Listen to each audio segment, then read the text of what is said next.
أعوذ بالله من الشيطان الرجيم.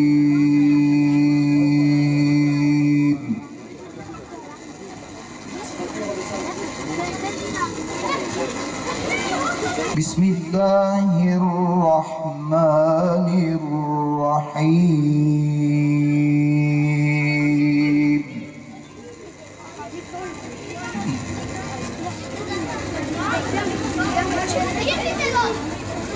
ولا تحسبن الله غافلا عما يعمل الظالمون.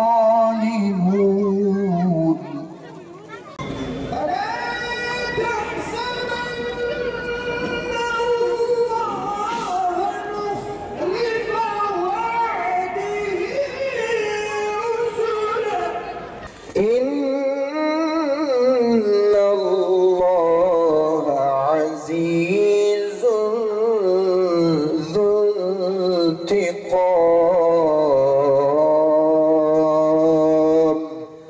صدق الله العظيم. Siyonist İsrail Gazze'de tam 365 gündür soykırım yapıyor.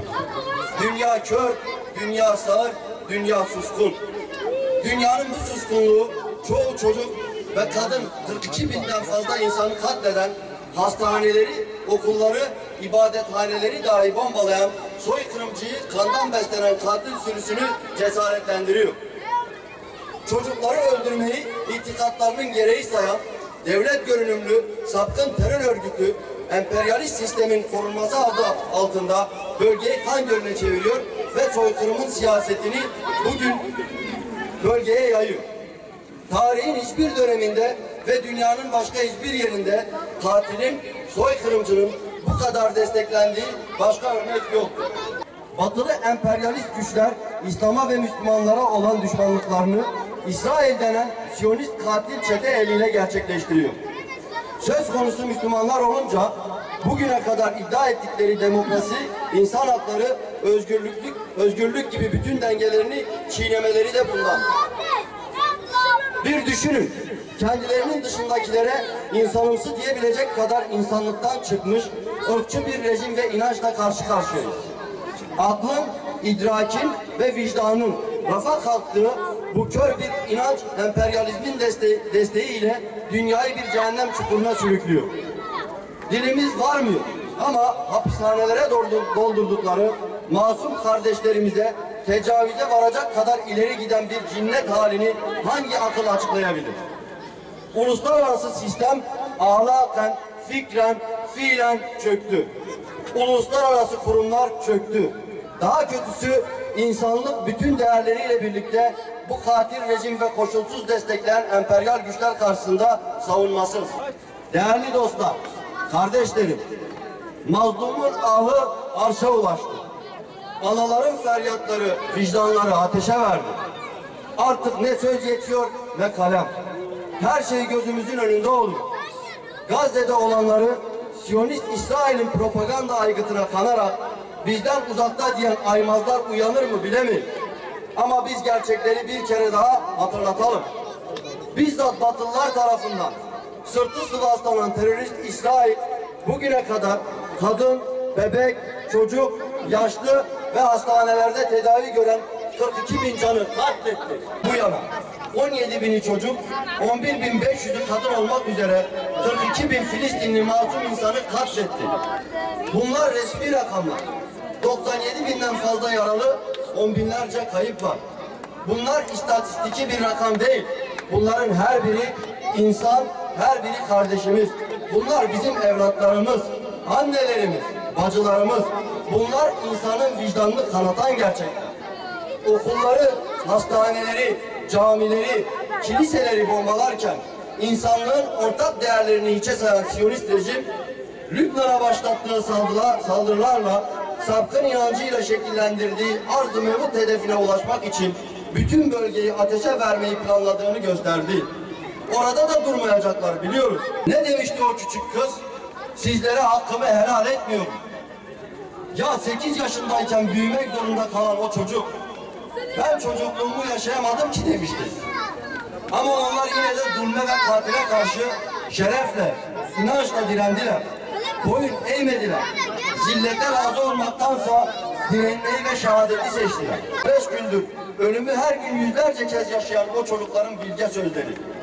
Sözde ateşkes çağrılarıyla barış maskesi takan, Batı arka planda kendi değerlerini savaş açmış soykırımcıya silah, para ve siyasi destek verirken insanlığın onurunu Filistinli çocukların, kadınların ve erkeklerin omuzlarında. Değerli kardeşlerim, Filistin'de, Gazze'de bunlar olurken hala devletin haklı mücadelesine ve direnişine destek olmak, Gazze'den sonra Lübnan'a sıçrayan, Yemen'i de hedef alan bu alçakça işgale, katliam ve soykırıma dur demek için buradayız. Onun için tekrar altını çizmekte fayda var. Türkiye'nin savunması Gazze'den başlar. Lübnan saldırısı savaşın yeni bir evreye geçtiğini gösteriyor. İnsanlık haysiyetini sahiplenme, vicdanın sesi olma vakti. Vakit kardeşlerimize sahip çıkma vakti. Haysiyeti çiğnenmesin, umutlar sönmesin diye zulme karşı göğsünü siper edenlere, korkunç soykırıma rağmen Siyonizme ve onlarca emperyalist devlete kahramanca direnenlere selam olsun. Birinci yıla giren soykırımı lanetliyor, Gazze'de direnen yiğitleri ve şehitlerimizi selamlıyoruz.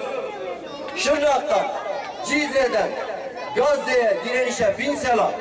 Yaşasın Aksa direnişi, yaşasın nehirden denize özgür Filistin. Kahrolsun soykırımcı İsrail, kahrolsun işbirlikçi emperyalizm. Bir ruh, bir dem, leftike ya Aksa. آمين.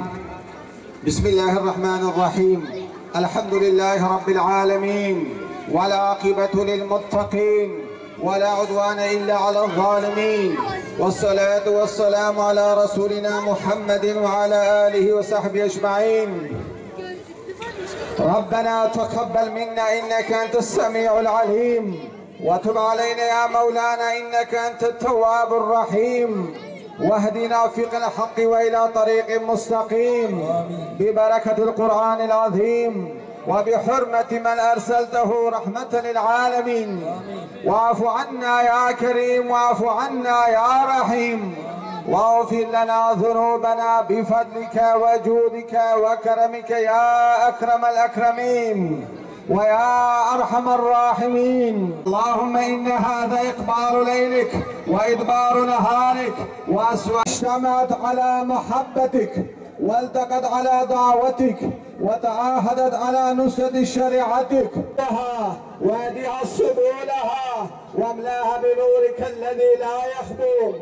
Gizli açık her şey hakkıyla bilen, mülkün, saltanatın ve bütün varlıkların sahibi, hak ve hakikat ve mukaddesat için mücadele edenlere Bedir'de yaptığın gibi meleklerinle yardım eyle, nusretini göster, kudretinle şeref yap eyle Allah'ım. Adem peygamber dibakınata gote duavi kabul kir, ya Rabbi te dilevi hoş kir. Dua Hazreti Adem peygamber aleyhissalatu vesselam meci deste khwazekiye balteve direş kiriya em dibêjin ya Rabbi te dilê alema İslamê xweş bike, dilê va Müslümana xweş bike. Ya Rabbi te nusret û yardimê bide Gazayê, Filistînê, Orta Doğu, Şerqil Aswetê ya Rabbel Alemin.